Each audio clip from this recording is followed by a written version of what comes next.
Joe. How you doing? I'm doing fantastic, Christina. Yourself? Awesome. I'm so thankful for you to visiting us, and I'm fascinated by you and all of your wisdom. When you speak of sales and when you speak of BDC, it's to me it's something new that's really needed. And I like your theory. With when you're speaking of not only understanding who is behind the scene, with whom you're speaking when you're picking up the phone when it comes to BDCs, right? But also how who are you?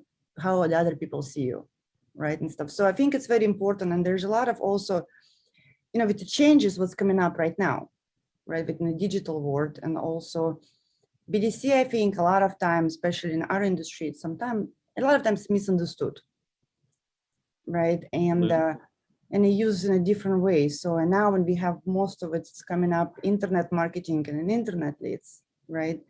And I think inbound versus outbound, how you deal with it, what do you do? Because, demand, there's a make it quicker conversion, reach out quicker, generate this trust.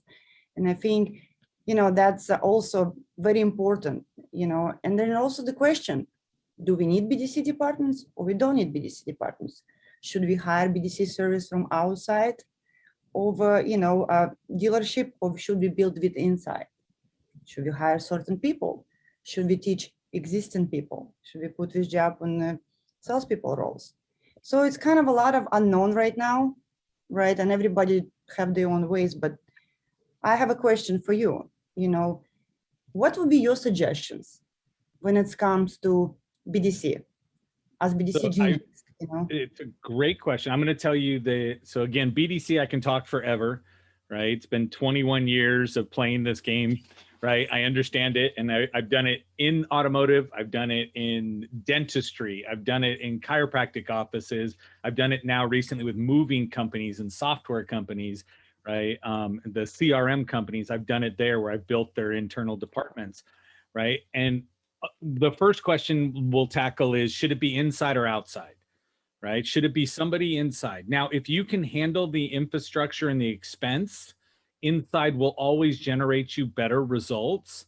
And the reason why is because communication is forced when we're in the same building.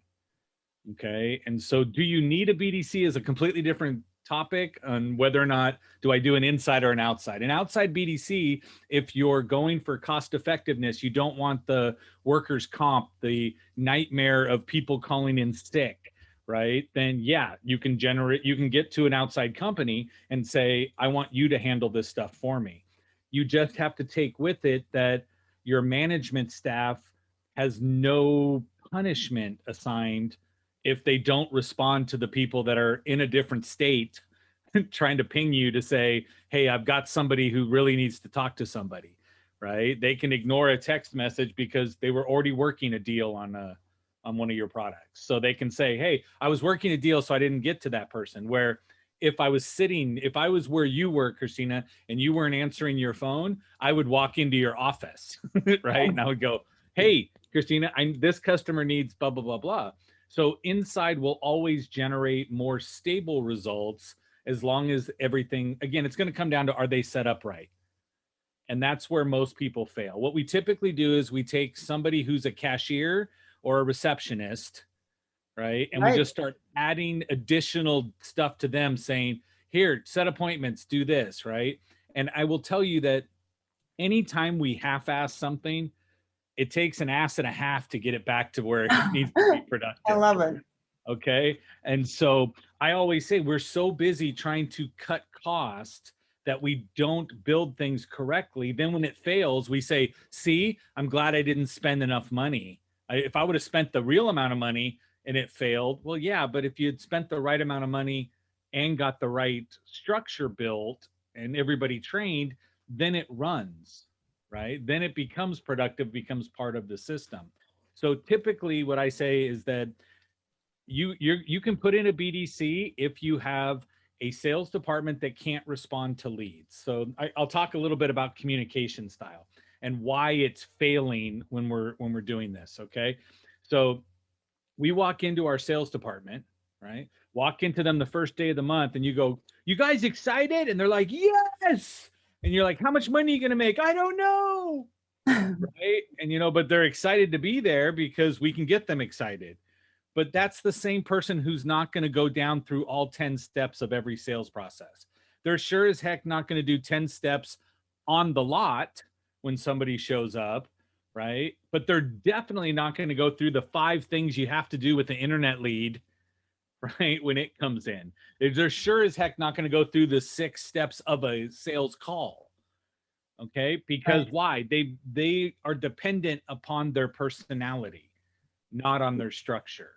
You're right. Okay, so you have to stop and say, well, if I'm really good, and so it comes down to human beings. As human beings, we communicate. You and I are on a virtual platform. We're on different sides of the country. Okay, but we still found a way to look at each other to actually have a conversation. Okay, where are we doing that within our dealership, or are we dependent upon text message, chat, right? Are we dependent upon just an email going back and forth, right? As human beings, we communicate with body language, tone and inflection, and words. Okay, there's nothing new about that. Everybody goes, yeah, I know, right? Now I will go into companies and I will train them and I go, which one right here in this room with all of us does the most communicating? And I get people all the time go, words, tone, inflection, right? And I'm like, no, it's body language, right? We're communicating. Right. And to our brains, it's more important that my hands do this when I say communicating than if I said the word communicating. Okay. And so if I looked at you right now and I go, yes, Oh, it's my favorite. your brain stops and goes, he meant no. And you're like, why? Because body language is more of a communicator. It's 55% of our communication. 38% comes with how I'm saying things, and Right. 7% is the words. And this is for everybody. And this is all face-to-face communication. Now, we were taught to communicate face-to-face, right? As a baby, you weren't handed a phone and somebody's texting you to teach you how to communicate. That's not what happened. Somebody sat in front of you, said, "Mama, say mama before dad, because it's important for your health Sure. in the family," right? And Family so well-being. don't say dad because you're going to get in trouble. But when you look at that, right, we're taught how to communicate with somebody who's a body language communicator. So then we go to sell. Now we're selling. What are we selling? Well, 7% of my communication is the words, which means they don't have to be right. Okay. They don't have to be perfect wording. I can mess up and I can roll my eyes and somebody goes, oh, I get it. You messed up. And then I'll come right back to it. But the second I go and say, now, hey, I'm going to grab Bubba, who's out there trying to sell something. And I go, the phone's ringing. Grab the phone, Bubba. Right? Bubba goes and picks up the phone. What did he lose? Body language. It now becomes 80% tone and inflection and 20% on the words. Okay. So now it depends more of what he sounds like. Yeah. But you've been in the business long enough. Anybody watching this has been in the business. What does your sales department sound like when they're forced to pick up a sales call? Right? If they were really good at it, we wouldn't have automated attendants and we wouldn't have receptionists. Right? We do that. So We wouldn't have BDC. right. Exactly. And so, but why do we put somebody in before getting to the department they want? Because we're trying to control the perception that we are a professional business. So even if you have, hi, thank you for calling ABC Motorsports, blah, blah, blah, whatever it is, it's an automated person trying to say we're professional. Okay. If you've ever gone through a drive-through, now drive-throughs have little recordings that talk about the special before the person comes on. Right. And they're like, thanks for coming in today. Would you want to try special 1, 2, 3, 4? And you go, no, thank you. And the person goes, order when ready. Right? You're like, what happened? What happened? Right? We Nice get a person receptionist. there. We get a receptionist who goes, oh, thank you for calling. And they're so excited to be there. Transfer the sales department. Sales department goes, sales, Joe. And you're like, what? That's the person I'm supposed to give my money to? That's the professional that yells their department, then their name? No, but understand, they still are body language communicators. You've put them on the phone, but you failed to teach them that their tone and inflection matters. So when they go, sales, Joe, And you go, yeah, I'm interested in this vehicle, right? And they go, oh, yeah, well, when it comes to the vehicle itself, blah, blah, blah, right? Or they want to go and say, let me go lay hands on it and touch it, right? And we're like, what? You want to do what? I got to go touch it. I want to go feel it and see if it wants to come home with you. I want to make sure. No, come on. That doesn't make any sense, right? You never call a retail store and go, do you have this in stock? And the person goes, well, I'm at the front desk. Let me run over to Housewares and see if the blender is there, right? They all do. It shows I have 3 in stock. And yet we think, don't do that with our customers. And I'm like, why would you not, right? We are developing as well. We just choose to stick in a mindset that is outdated, right? And our sales department hasn't been taught. And when I say they haven't been taught, it means they haven't been taught with enough repetition that they actually can replace the stuff that's already in their head. Well, let me ask you a question now on that. And I love the points what you're bringing up. What I see is when you're speaking about repetitions to one thing, right? It comes to accountability. I like what you're saying about training, absolutely. And it's always evolving, right? Evolving, because here's the thing, the demographic change, the way how people love to buy it, buying process, the way how they like to receive information, how they like to hear your voice, right? Who you talking to, right? How should you talk to them and stuff like this? How many people switch before it's get to it, right? Especially when people waiting on a hold for a while and then they have to call back and stuff like this. So yes, here's what I see also. I think my question is when we're talking about accountability, right, and training, to my knowledge, a lot of times it's come with resistance from the management, right, mid-management and stuff, because, and in this case, what do you do, right? If this accountability have to come from the management, right? And consistency need to be, like you said, somebody, you would knock at my door or you'll walk in, Christina, there's a phone ringing, you got to pick it up, right? So what do you do to get the management buy into it, to decide to be accountable for that, to keep people accountable, right? And how do they sell it? In my opinion, they need to sell it to salespeople, right? Or how did they make it to make sure when they pick the phone up, the intention is actually aligned with the company's goal and with their financial goals, instead of, oh yeah, what's up? We don't have that. So what do you do in this case, right? How do you handle that? So typically, I will tell you, in every location, we usually have a minimum of 2 sales managers that are the mid managers, right? Sometimes we have one underneath them, which is our closers, right? Their job is to help manage the teams. And then you've got, of course, the owner. Everything starts at the top and what is expected. So when I sit down and say, okay, if I'm going to come in and train somebody and I'm going to say, we want to be better at this, right? And again, if you're happy with your results, then just stay doing what you're doing. But eventually you're going to run out of business because everybody is changing how they shop, what they want, what they're looking for, their approach, all of these things. And you want to be up on the cutting edge with where the trend is going. But when you look at this, I'm going to start with management. And then we're going to meet with that second level management. And it's not going to be, hey, Joe or Joe's trainer, go in there and talk to them. That's not what it is. I'm sitting with the owner or the general manager, whoever's the highest ranking person, and sitting with that next level of management. And we're going to go over what is the expectation. We're going to go over as is, where do we want to go, right? And the accountability starts there. And so when I start the accountability, understand all middle management's job is to be a filter. They take all the crap from the lower people and filter it to the upper management. When upper management dumps on them, they filter it so that only certain parts get to them. That's their job. But whatever I assign as the accountability piece for that middle management is what they're going to assign to their subordinates. Got it. Right. And so again, if you go into the middle managers and say, it's all about gross, don't give away anything. Right. And then you talk with me and say, I want to be a unit store. I want to be high volume. Then I go in and start teaching everybody how to go for high volume, but the other guy's got a different accountability piece because you're going to yell at him if his gross average drops. Right. Right. I ran a store that we did 1,000 units a month. Okay. And I still had to fight with every single manager to stop running the gross report to say who made more gross per cars.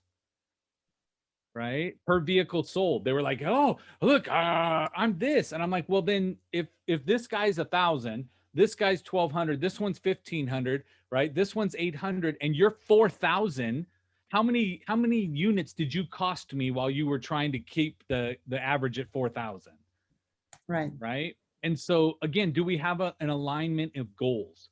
Do we have an alignment of key performance indicators that we are tracking that matter to us? Right. But everything I'm going through and what you're bringing up is all dependent on how do I get to I wanted BDC or not? Right. If you don't have any of these structures in place, adding a BDC is going to be one more uncontrollable department. And expense. Exactly. And it's going to be a direct disappointment. expense because people are an expense. Right.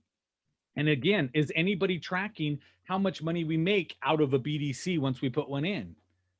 Right. But understand that should be an uptick in units. Right. Whatever you sell, it's going to be an uptick in units. They're not going to control your gross per unit. Right. They're going to control whether or not you have more opportunities to sell because they're doing better with the leads that are given. Okay. So you have one of two choices. You can sit down and say, my sales department, I will hold them accountable. And I've done it both ways, where I made my sales department into a BDC. They were a BDC person that sold cars. Okay. But you need enough people to do that, because if you go, I'm going to cut the corner and I've got 500 leads coming in, which means I should have 5 to 6 people if they're selling at the same time for an internet department, right? You need to decide, do I have an internet department? Do I have a BDC with a sales department, right? Understand, we can all agree on this. Everybody is coming from the internet.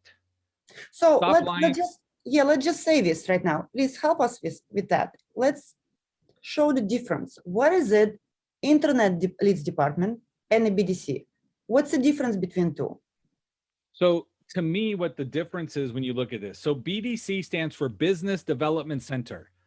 That's outbound, right? That's you going into the database. That's you following up with the people that didn't respond in the beginning of their internet request, right? Too often we just say the BDC handles everything. They get inbound internet leads, they get inbound calls, right? And by the way, we know that there was so many calls and internet leads that were going to our sales department and that they wouldn't keep up with it because they were selling. So we're going to give those to you so you can create traffic for them to sell. Oh, and by the way, we want you to dial outbound. Well, what's the first thing that goes away? Dialing outbound, because they're stuck on the inbound stuff, right? So to me, you decide, do I have an internet department? The internet department, I put enough people in the internet department. Their job is to answer leads, make phone calls, set appointments, and sell cars when they arrive. But you have to have enough staff to do that. Okay? So internet department, it's involved whole process, right? Including sell, and if you do already sales department in finance, yeah, right. So and if I understand you right, let's say if a dealership's, small size or mid-size, right, and they do have a sales department, right, and BDC, like it's an extra expense, we already talk about it. So it's wise for them, right, to train the sales department and create this accountability, if I understand you right, and made it as internet same time, right? Internet leads department. The most cost-effective way to do it is to have a hybrid sales team. The hybrid sales team does phone, internet, and floor. Makes right sense. But that takes a lot of training and a lot of accountability to get them to that. Ultimately, the training and the training part goes away, right? So it's a short-term expense. And then you have nothing but profitability as you increase. And then you bring new people in and they shadow the old people. They learn exactly what to do, right? And we become very cost effective in the fact that I don't have separate departments. right? If you're going to put in an internet department, then you put in an internet department. If you're going to put in a BDC department, you put in a BDC. You shouldn't have an internet department and a BDC. Okay, and then coming back to this, you did describe to us internet department, which is great. Sure. Okay. What about BDC? Let's say if it is BDC department, someone decide I'm gonna have internal or external BDC department. What is the difference and what does it look like? So to me, the BDC themselves, their main focus is to dial the phone during the day. So they're sending out emails, they're texting customers, and they're calling customers. They're in our database chasing the people that have already reached out to us or have already bought from us. If you're going to put them into an inbound fresh thing, right, then you're going to need more people. And then you shouldn't have an internet department because they're effectively your internet department. Right. So if they're answering new leads, new phone calls, stuff like that, then their job is to feed the floor. So the floor just generates with floor traffic that comes in from appointments. But that's a business development center. Ideally, my sales department is my internet department. So the sales guys take floor ups and answer internet leads and follow up with their people. My BDC goes and develops business. So I give them the fresh, sexy stuff, all the stuff. I tell them, you chase the internet lead for 5 days. Okay. You're going to go after them with 2 phone calls, an email, and a text every day for 5 days. If they don't respond to you, you've now made over 10 attempts, right? You're up in the 15 attempts in 5 days to get a hold of those people. If they don't answer you, grab the next one, give that to the BDC and say, go do long-term follow-up with this person. They weren't ready yet. They would have answered me if they were ready to do something. So give that to my BDC department or just my phone people, right? So I want to take the people, if I'm going to build a BDC, those people are going to be individuals that live and die on the computer and a desk. They're sitting at a desk on a computer and a phone all day long. And what's their role? I'm sorry? What's the end goal? What's the BDC? Their end goal is an appointment that showed up for my sales department. That's the only way I judge them, is how many leads did you get? How many appointments did you set? How many showed up? Because guess what? I don't care how many set. I only really care who came in, right? How many appointments that showed up? Did you give my sales department an opportunity to sell something? And then I'll give them a little bonus if the person buys, but I'm going to pay them on how many people they brought in from the stuff that they generated, right? That's how they become profitable. Makes sense. If they're grabbing my inbound leads that I'm paying for, right, then you need to add the cost of the leads to the BDC part, right, and chase them. But again, understanding most people's core competency is very difficult to be good face-to-face, over the phone, and via text and email. It's difficult for them, right?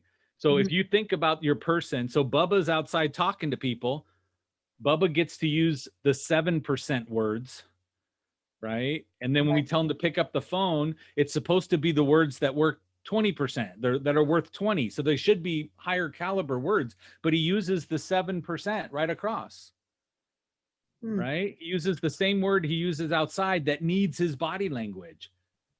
Okay. Then I tell him, go answer an email or send a text message. And then you go read the text messages these people are sending. Okay. I have a salesperson was sitting in my training, giggling, looking at his phone. He's like this. And I'm like, what are we doing? And he's like, oh, texting my client.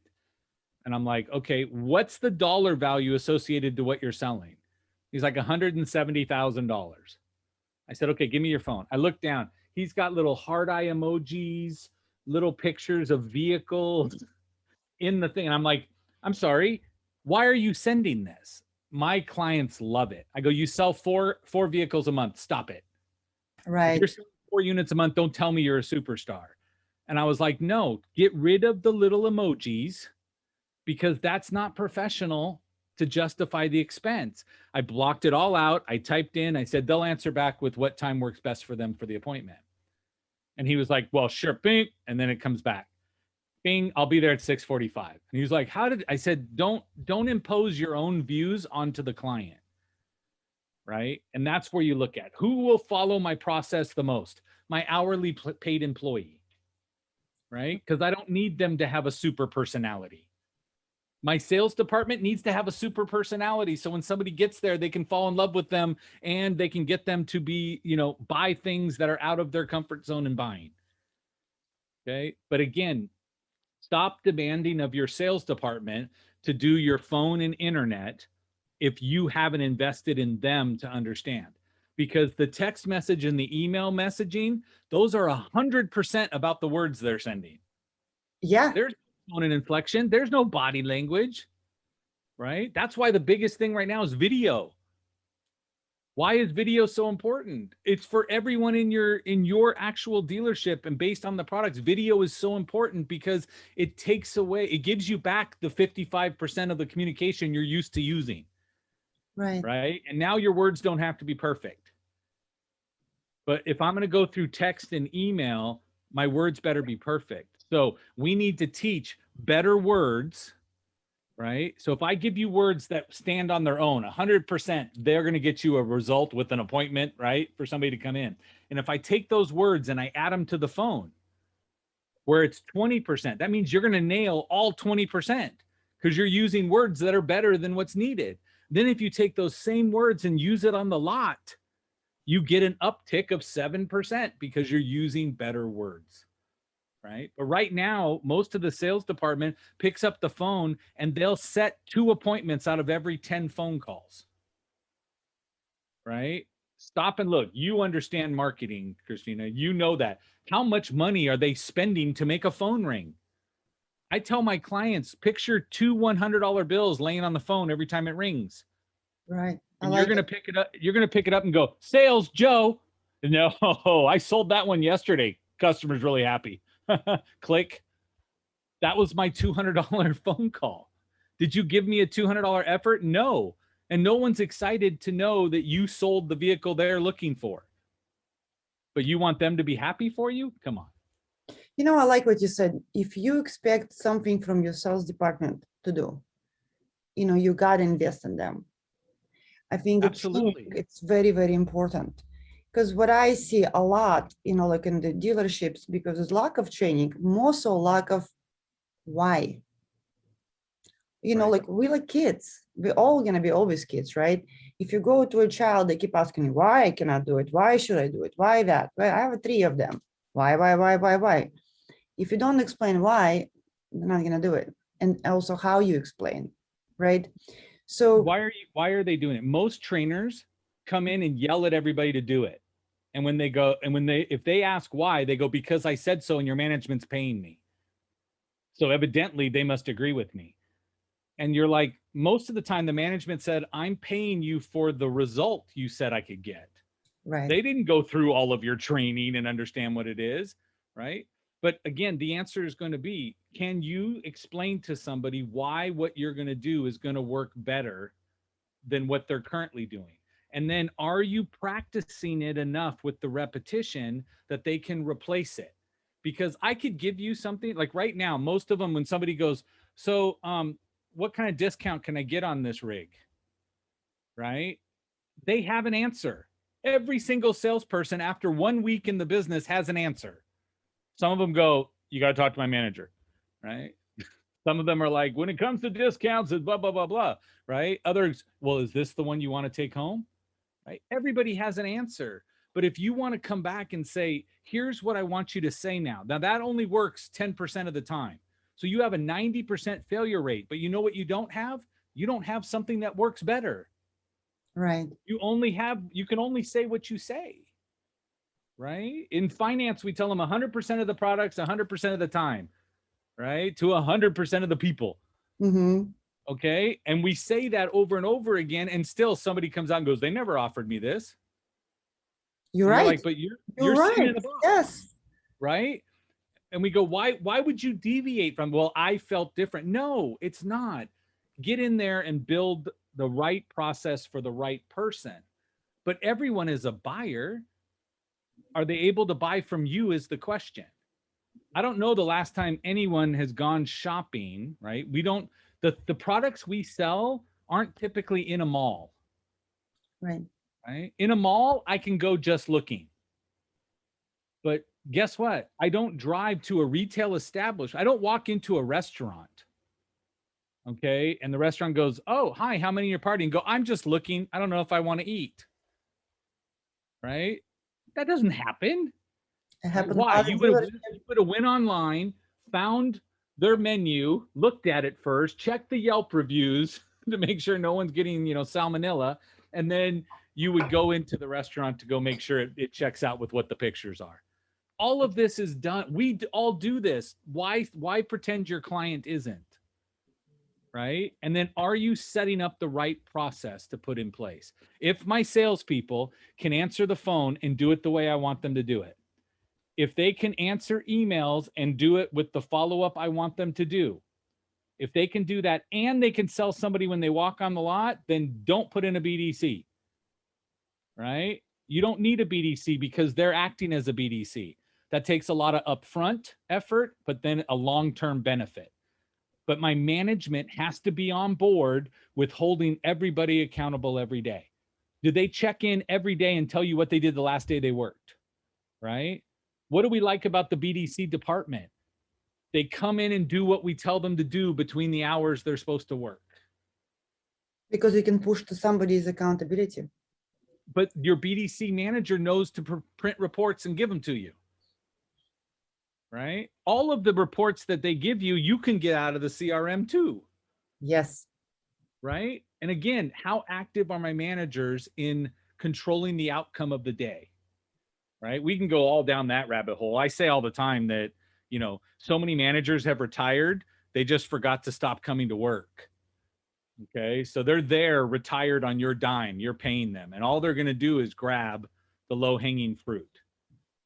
They're not telling their sales department, go make me 25 dials today into the database. Right? Go leave 50 voicemails. Yeah. You say something, and that's my pain too. Like I'm really passionate when it comes to it, because you know how much I'm all for training, right? And I'm super excited. You are BDC Genius, and it's nothing. And when I heard a lot about you before I reach out to you, and I asked so many dealers and stuff. And before when I ask you, like, hey, what's your report? I actually, I know a lot of in the car industry, dealerships and stuff, and I actually find out what's going on and how you do it. And I spoke with the salespeople as well, and they all super happy, because they can see the difference in the number. You're doing something right, not only with the processes which you have it, but also the way how you're training, right? You're showing them why they bought into it, right? Yeah. And I think, and only you can be successful as much, as either salespeople buy into it because they understand how they're gonna make money, right? Or there's accountability from management, right? What I see, you just said something, and that's I'm super passionate about, have this alignment between departments, because you're talking about a $200 this phone call, yes, right? Or how about the storytelling? How about people who already submit the lead, right? And you start with conversation with that. Well, first one person pick up, then another one, or they call in because they submit the lead, somebody didn't reply, or they want to call, find out about particular unit, right? So they don't want to go through 3 different people, and they want you to tell them, continue and tell them same thing what marketing told them, what internet presence told them, just like a restaurant, you said, right? People looked it up, everything at the restaurant. They want to, when they come in, they just expect and receive. That's what it is, right? Now, with that said, when we're talking about management, I think there's a lot of times mistake made. I don't know, mistake, but in my opinion, sometimes mistake, right? Is those managers used to be a salespeople. A lot of times, a good salespeople, right? And they have no training on how to be manager. And when they were salespeople, right, what they did, they sold. And most of them, they're not admin, as we know from psychology, right? The best ones. They're not the team players. They're not organized people.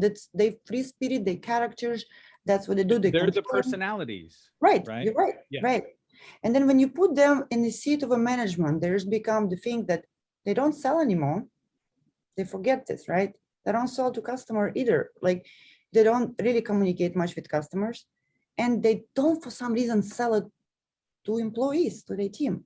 Right. They did something before, right? I think Dawson teach on that too. Like you said, they did something before Now they're not doing this anymore, right?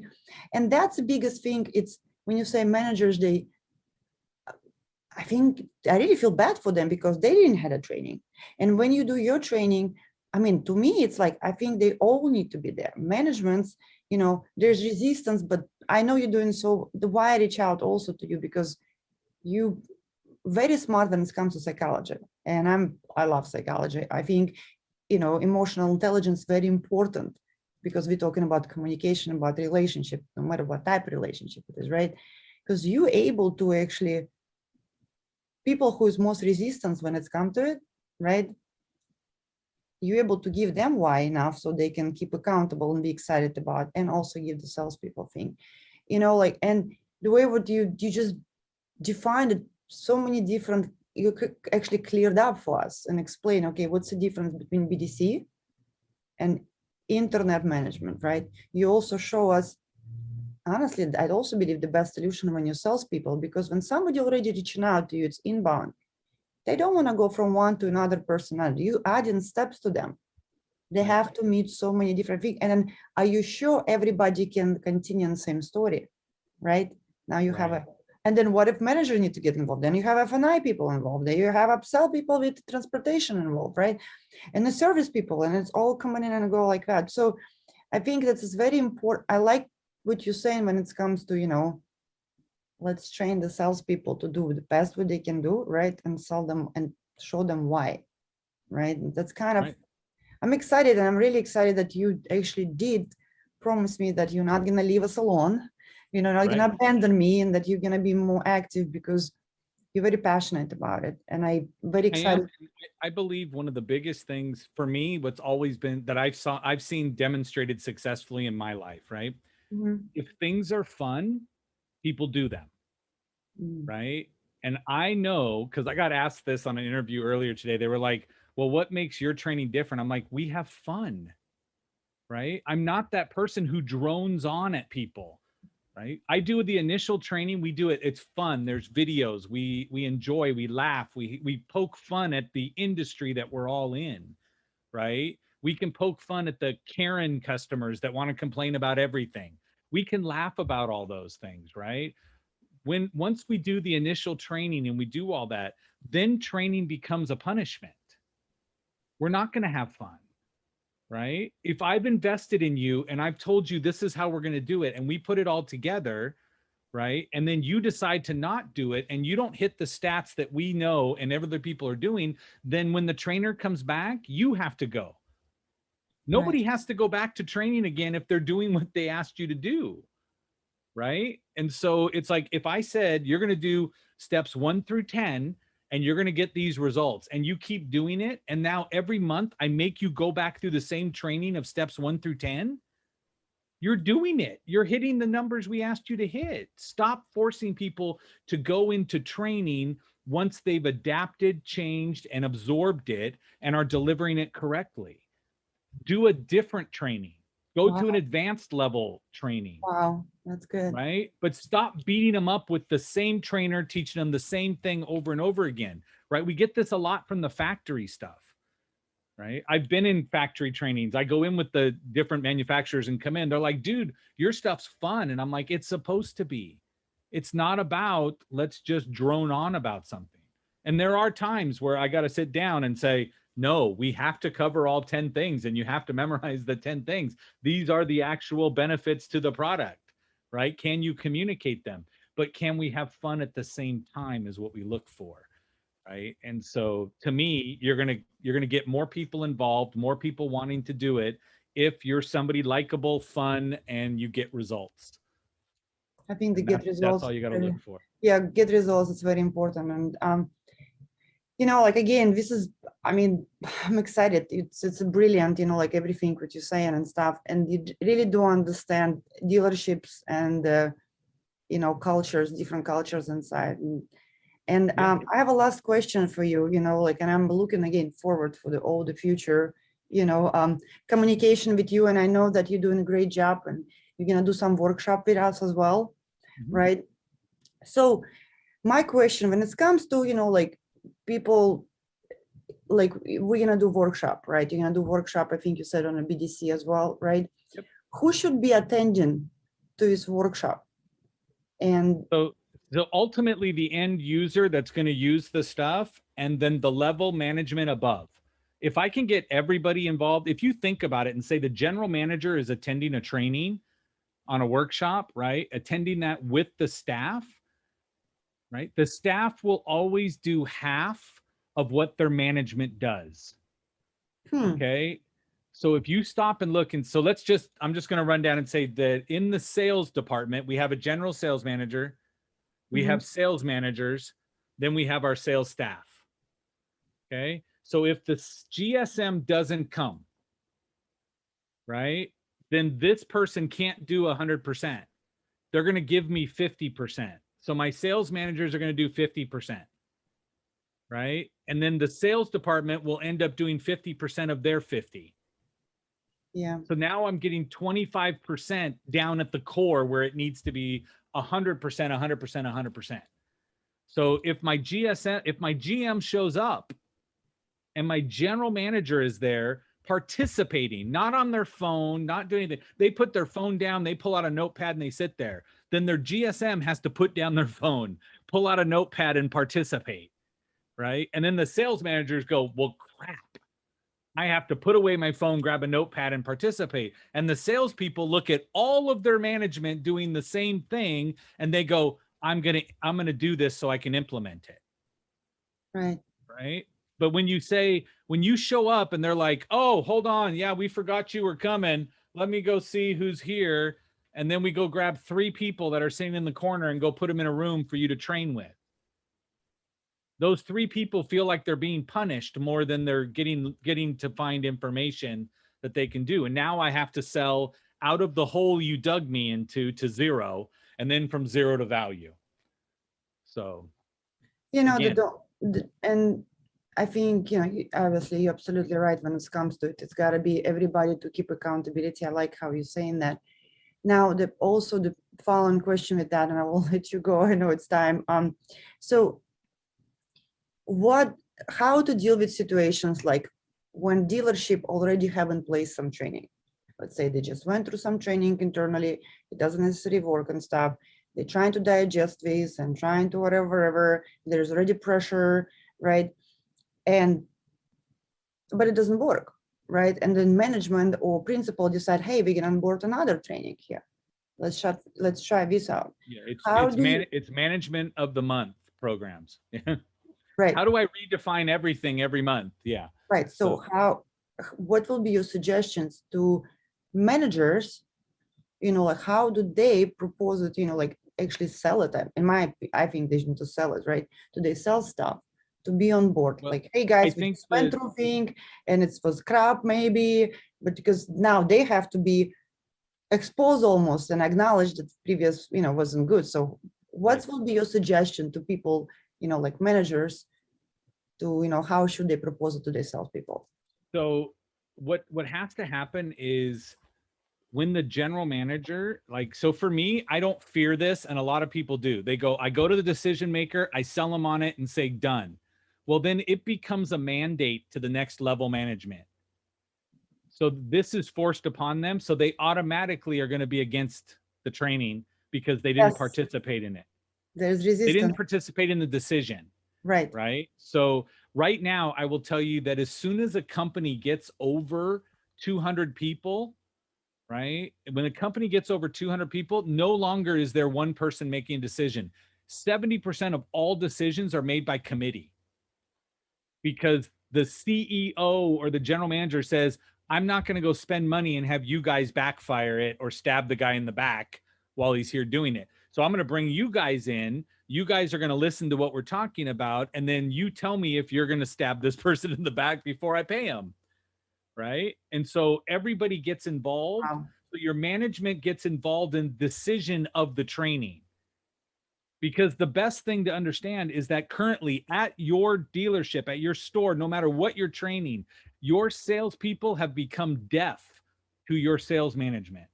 They can't hear them. Your sales management yells at them all day long, right? All they hear is wah, wah, wah, wah, wah when the manager's talking. So the manager can walk in and go, this is how we're going to sell the next 5 units in the next 20 minutes. And all they heard was wah, wah, wah, wah, wah. And then we go, it didn't work, right? When you bring in that outside voice, right? Like you didn't listen to your mom. You came back and told your mom, hey, little Timmy's mom down the street said I shouldn't put my fork in the light socket or I'll get electrocuted. And your mom goes, and I've been telling you that, Christina, for years. Oh, right? this is still happening with every spot. It's like what they say in the Bible, there's no prophet in your home, something like that. Yeah. Right. You can't be a prophet in your own land, right? And it's the same thing with everybody in every industry. And you have to stop and realize that your salespeople can't hear you. You need to bring in an outside voice. You need to meet with that outside voice, understand what their goals are in relationship to what your goals are, right? Can they help you to achieve those results? How are they going to get there? What is it they're going to do? Right? When I sit down with people, I'm like, look, here's my script. Here's what I'm saying. Here's what we're going to have to do. Yeah, we're going to hold them accountable to script until the words become the right words to say. They're not using the right words. Well, my people don't use scripts. Well, your people suck. That's why we're talking. Right? If your people were great, you wouldn't look for a trainer to try to get them from 97 to 100%. You're trying to get them off of that 20% appointment set on the phone, or worse, the 20% contact ratio from internet lead to two-way communication, because you can't close at those numbers. You can't have a 20% phone close if you're only setting appointments with 20% of the people, right? You can't get a 20% internet close if you can only talk to 20% of the people, because you don't know how to call, text, and email properly. All of these things are processes that need to be put into place. They need to be taught the value as to why. And once we understand what we're going for, then we sit down and say, do I have a sales department that handles internet? Do I have an internet department that their only source of leads or prospects comes from their own leads and their follow-ups? Or am I putting a BDC in to act as my internet department, feed my sales department, and do all the outbound follow-ups? Or do I hire 2 people and give them my database and tell them just sit in an office and dial and set appointments with people? Leave your internet department and your sales department, let them do what they do, give somebody else the job of backstopping, right? And it doesn't belong to anybody, right? They're not going to go call on behalf of Joe so that Joe doesn't have to do any work anymore, and they're going to do it. Right. We give them the aged internet. We give them the people that bought 3, 4, 5 years ago, right? We give them the people that are in equity positions that we can call back in and trade out, right? Get the person who bought a boat 2 years ago and say, you need the next biggest one, right? All of these things are options to have a BDC go after, but their focus should be outside developing business, outbound calls. Wow, that's awesome. I like it. And I love what you said. You know, if you are a manager and, you know, you're planning to bring your team for the training, you have to play together with the trainers. Yep. It's showing because if you don't, you just look stupid, to be honest with you, right? You're going to They go, lose. do you know he said this? And they go, he did? Well, ignore that. Now they don't have to listen to anything.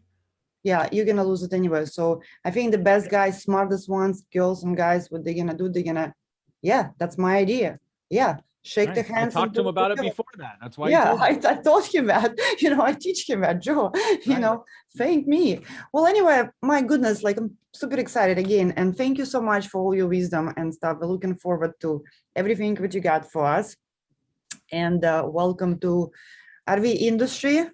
Really excited to see, you know, like what else you got for us. I know you have a lot of things coming up as dealing with the phone calls, text messages, as well as just what words to use, you know, with the processes, with the training and how to work with CRM.